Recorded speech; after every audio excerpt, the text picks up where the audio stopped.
nih murid-murid yang kurang ajar sama guru, ya kan, adabnya nggak ada gitu guru. Sedangkan guru nih panutan kita. Siapa orang yang dicintai oleh Allah, maka dia akan diberikan pemahaman tentang ilmu. Jadi nggak cuma ilmunya yang dia paham, tapi adabnya dia sama pemberi ilmu dia juga akan paham. Itu jadi barokah ilmunya, menyeluruh holistik gitu, maksudnya nggak setengah-setengah gitu ilmunya. Gitu. Karena kedudukan ilmu itu penting banget.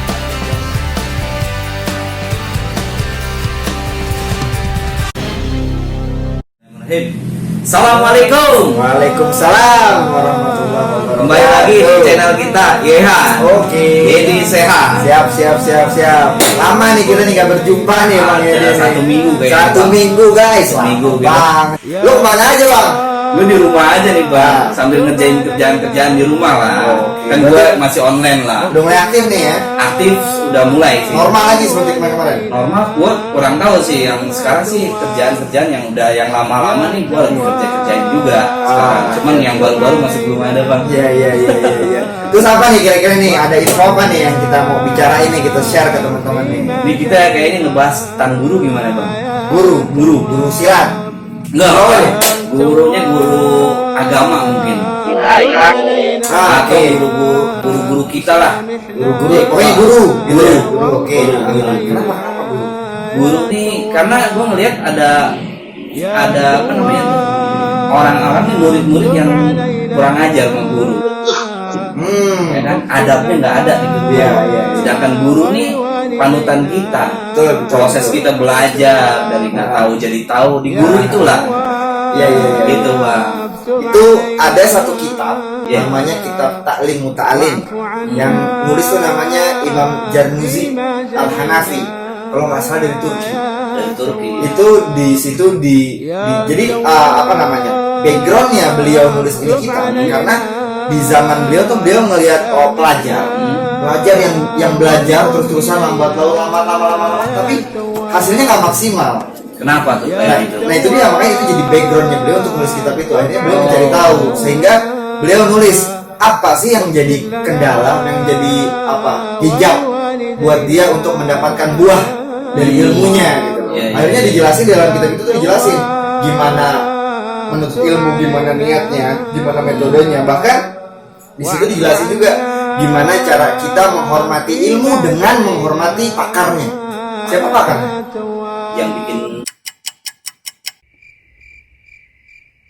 Yang nulis kali ya, yang karena gurunya itu menyampaikan itu ilmu, gitu. Karena ilmu itu penting banget saudara, penting banget. Dibilangin man yuridullahu bihi khairan yufaqihu fid din.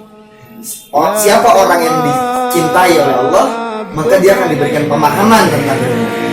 Jadi nggak cuma ilmunya yang dia paham, tapi adabnya dia sama pemberi ilmu dia juga akan paham. Gitu. Jadi barokah ilmunya, menyeluruh holistik gitu, maksudnya nggak setengah-setengah gitu ilmunya. Pokoknya karena kedudukan ilmu itu penting banget Pak, yang menentukan, yang bisa memberikan kita input mana yang baik mana yang nggak baik itu ilmu. Gitu. Dan ilmu itu pasti ada gurunya. Jadi ilmu laduni ya, kita yang itulah ya, kita cerita normal aja. Yang ilmu memang dengan belajar. Maka dibilangin thalabul ilmi faridatun ala kulli muslimin wa muslimat. Menuntut ilmu itu hukumnya wajib bagi setiap muslim, mau laki-laki, mau perempuan, mau kurus, mau gemuk, mau kaya, mau miskin, pokoknya semuanya dimanapun, kapanpun gitu. Dan harus menuntut ilmu. Harus karena ilmu nurun, ilmu itu cahaya. Bayangkan kalau kita jalan di suatu tempat gelap nggak ada cahayanya, pasti nabrak. Iyalah, pastilah. Injek-injek yang lain, injek-injek yang tajam-tajam, pokoknya bahaya lah. Tapi kalau kita ada penerangan, nah insya Allah kita tahu, oh ini jangan lewat sini, ini bahaya. Kita lewat sini yang nggak bahaya gitu loh. Nah itulah pentingnya ilmu. Gitu. Apa namanya, di Al-Quran tuh kalau nggak salah di surat Al-Mujadilah ayat 11 itu dibilangin Allah akan meningkatkan derajat orang-orang yang berilmu di antara kalian. Artinya walaupun Allah menciptakan manusia sama di awalnya, tapi dengan ilmu pada akhirnya Allah akan membedakan derajat-derajat manusia. Karena orang nggak bisa beriman dengan sempurna tanpa ilmu. Orang nggak bisa bertakwa sempurna tanpa ilmu. Kalau dia beriman, kalau dia bertakwa, pasti dengan ilmu dulu yang dia miliki. Dia tahu, hanya dia oke, gue jadi beriman. Oke, saya harus lebih bertakwa. Jadi penting banget. Ya. Nah, kalau misalnya gini bang, ini gue sebagai murid misalnya nih bang, kita kan nggak tahu nih mau berguru sama siapa, ya kan? Kita harus tahu dulu nggak sih guru itu yang kita pilih tepat buat ngajarin kita. Iya gitu bang. Maksudnya gue ngerti maksudnya. Jadi apa namanya, memang sekarang ini banyak guru-guruan. Guru-guruan. Iya, banyak guru-guruan, maksudnya orang memang kita disuruh untuk sampaikan satu ayat. Tapi saat kita menyampaikan ayat, kita menasehati orang, misalkan kita punya kesempatan menasehati orang, lantas banyak banget orang yang setelah itu menganggap dirinya guru. Ya jangan begitu, karena kita akan merasa besar nantinya dengan itu. Karena nggak mudah gitu, nggak mudah untuk guru itu punya tanggung jawab besar. Makanya guru itu harus sangat dihormati. Jadi harus banget, nggak cuma satu ya, harus dihormati. Saking pentingnya peran guru dalam kehidupan kita. Makanya ada sanad keilmuan. Sehan berguru sama, misalkan sama Ustadz A berguru sama Ustadz A, terus sanadnya sampai kepada Nabi Muhammad. Harus cari guru yang seperti itu bang, yang sanadnya nyambung sama Nabi. Gitu. Jadi jangan cari guru yang belajarnya otodidak. Maksudnya gini, dia suka baca buku, ya mungkin wawasan dia luas, tapi pemaknaan dia belum tentu. Gitu. Jadi kalau dia baca buku, nggak salah. Buku itu ya jendela dunia ya. Dia baca buku, baca kitab, paham dia tentang kalimatnya, tentang matanya dia paham, tapi tentang maknanya ya jangan dipahami sendiri. Harus tanya sama orang yang berkompeten di bidang itu. Gitu. Ini maksudnya apa sih Ustaz? Nah, gitu. Jadi jangan kita udah baru baca sedikit, baca terjemahan, terus kita menghukumi orang, mengajarkan orang dengan sedalam-dalamnya gitu. Jangan. Apalagi kalau masalah hukum, nggak boleh sembarangan gitu. Nanti akan untung-untungan karena ajaran kita nggak berdasar. Ya karena orang hidup itu pasti membutuhkan ilmu. Ada pepatah bilang gini, jasad orang bodoh adalah kuburan untuk dirinya. Maksudnya dia hidup dalam keadaan mati karena di dalam kuburan. Dirinya itu sebagai buat kuburannya dia nggak bisa apa, ngerti apa kagak, bisa apa kagak karena bodoh. Makanya Nabi Muhammad terlahir, dan setelah Nabi Muhammad terlahir disebutnya zaman setelah jahiliyah. Karena sebelum Nabi Muhammad zaman jahiliyah. Itu disempurnakan ilmu setelah Nabi Muhammad lahir. Iya sih, sekarang kan ada majelis taklim banyak banget bang. Antara guru muridnya yang satu nih membesarkan gurunya, ya kan? Majelis taklim yang ini membesarkan gurunya. Akhirnya pada ketemu nih, pada ribut lah tuh. Gimana tuh bang? Menurut lu pak? Saya sebenarnya tujuan itu murid-murid ingin menghormati gurunya. Betul. Cuma saat dia menghormati gurunya, jangan juga dia mengecilkan guru yang lain. Nggak boleh juga gitu. Karena insya Allah masing-masing guru punya kelebihan masing-masing, gitu kan? Dan jangan jadi murid yang bikin rusak nama guru. Pastikan apakah kita diakui sebagai murid oleh guru kita. Gitu. Jadi sekarang yang banyak pengakuan. Ya sedangkan diakuinya belum tentu. Gitu. Kayak misalkan gue nih belajar di majelis taklim Al-Badar. Nah, yang ngajar namanya Ustaz Abdurrahman Al-Habsyi. Gue mengakui kalau gue nih murid Ustaz Abdurrahman Al-Habsyi. Tapi kalau Ustaz Abdurrahman Al-Habsyi ngakuin gue, kan gue nggak tahu. Cuman gue husnuzon aja, mudah-mudahan Ustaz Abdurrahman ngakuin gue. Amin. Gitu.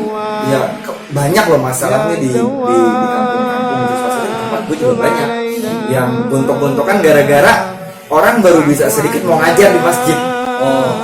Jadi gontok-gontokan berebutan umat.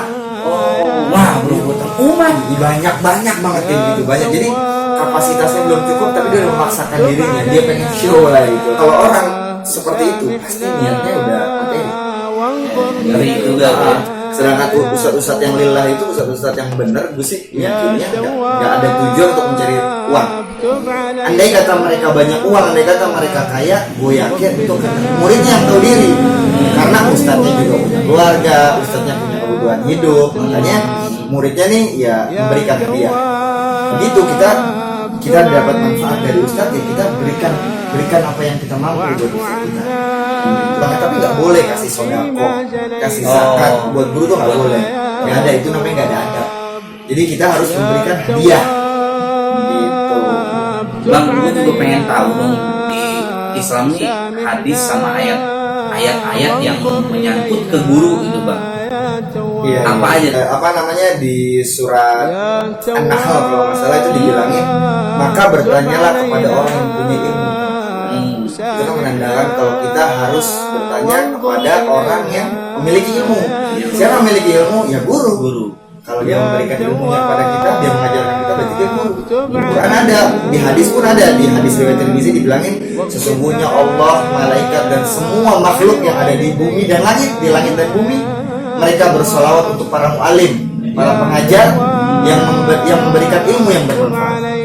Nah, kurang lebih seperti itu makanya, kalau gue salah dimaafin, cuman kurang lebih teksnya seperti itu, maksudnya seperti itu.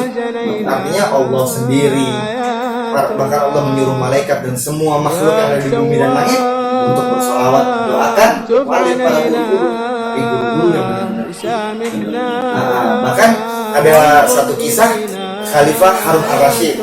Khalifah Harun Ar-Rasyid tuh naruh apa namanya, ini kisahnya ada di kitab Ta'lim tuh ada diceritain di situ. Jadi apa namanya, Khalifah Harun Ar-Rasyid nih naruh anaknya ke suatu ulama untuk diajarkan ilmu gitu. Akhirnya dia taruh di satu, mungkin pesantren lah ya bahasa itu sekarang, ditaruh di pesantren itu, dilepas di sana biar dia hidup dengan gurunya, biar dia belajar gitu. Suatu saat Khalifah lewat ngelihat ini ustadz gurunya nih, ngelihat mualim ini lagi berwudu, lagi membersihkan kaki. Nah, dia ngelihat ada anaknya di situ lagi pegang tempayan yang buat airnya itu ember atau tempayan gitu, lagi nuangin airnya ke kakinya ustadznya nih, dibersihin sama ustadznya tuh pakai dua tangannya ngebersihin kakinya, dan anaknya Khalifah Ar-Rasyid yang menuangkan airnya. Tapi Khalifah Ar-Rasyid nyamperin ulama itu, ditanya, ya Ustaz, kenapa engkau tidak membiarkan anak saya untuk satu tangan memegang tempayan atau gayung itu menuangkan air, dan satu tangan untuk memegang kakimu, membersihkan kakimu. Lihat, Khalifah aja sebegitu takzimnya, sebegitu hormatnya sama ulama, sama mu'alim, sama guru anaknya gitu. Artinya guru ini punya posisi yang spesial, walaupun itu guru buat anaknya, karena anaknya akan bermanfaat buat orang tua bang. Itu, dan anaknya itu dapat manfaat dari gurunya. Bahkan kan dibilangin tuh di hadis Tirmizi, jika seorang anak Adam meninggal dunia, maka akan terputus semua amalnya kecuali tiga. Sodaqotun jariyah, ilmu yang bermanfaat, dan doa anak yang soleh. Ilmu yang bermanfaat itu yang didapat dari guru, dan anak yang soleh. Kalau anak kita belajar sama orang tua, insya Allah anak kita jadi anak soleh tuh bang. Kita didoain sama anak kita, jadi manfaat sampai kita di akhirat gitu. Tapi ada juga ulama yang mengatakan anak yang soleh itu enggak cuma anak biologis, anak didik bisa termasuk anak. Jadi luas, maknanya tuh luas. Guru itu harus dihormati, karena tanpa guru kita nggak tahu apa, gitu kan? Pasti ya, seperti itu. Kita hidup harus dengan ilmu, karena hidup ini membutuhkan ilmu. Man arada dunia bil ilm, man arada akhirah bil ilm. Siapa yang mau dunia dengan ilmunya, siapa yang mau akhirat dengan ilmunya. Jadi kita hidup ini membutuhkan ilmu, gitu kan? Karena kita membutuhkan ilmu, maka penting sekali kita memiliki guru. Tapi jangan sampai kita pilih guru yang guru-guruan, salah guru ya. Artinya apa? Jangan sampai diantara kita ada yang merasa diri kita guru. Kalau kita tidak punya kapasitas untuk gitu. Karena apalagi masalah hukum lah, pokoknya kita harus tepat mencari guru, harus tepat, harus benar. Hukumnya hukum apa nih bang maksudnya? Ya maksudnya tuh kayak fikih itu kan hukum yang untuk kesehari-harian gitu, bagaimana cara sholat, bagaimana jangan belajar sama orang yang belajar dari buku aja tapi nggak tahu maknanya. Kita harus tahu semuanya dan pelajari makna. Jadi yang nggak cuma tahu matannya, tapi juga tahu syarahnya. Gitu. Pelan-pelan kita belajar, ya mudah-mudahan kita dapat guru yang tepat. Amin. Dan apa namanya? Ada yang bilang, jangan pernah heran melihat orang bisa sholat di atas air. Jangan pernah heran melihat orang bisa terbang. Tapi heran sama orang yang dalam kebaikan dia istiqomah, continuity, terus menerus. Karena dibilang apa? Istiqomah khairun min alfi karamah. Mudah-mudahan kita semua jadi orang yang istiqomah. Mudah-mudahan kita bisa bermanfaat. Ya. Dan mudah-mudahan kita bisa mendapatkan manfaat dari ustaz-ustaz kita. Amin. Sehingga ustaz-ustaz kita juga bermanfaat mengajarkan kita. Dan ilmunya makin tersebar luas. Amin. Terima kasih banyak teman-teman. Mungkin itu aja, gue gak tahu apa lagi yang mau gue bahas. Karena kalau tentang guru gue sensitif, gue takut salah ngomong lah gitu, jadi gue juga harus hati-hati. Kalau gitu sekian dulu dari kita. Semoga ini video bermanfaat buat kita semua. Assalamualaikum. Waalaikumsalam warahmatullahi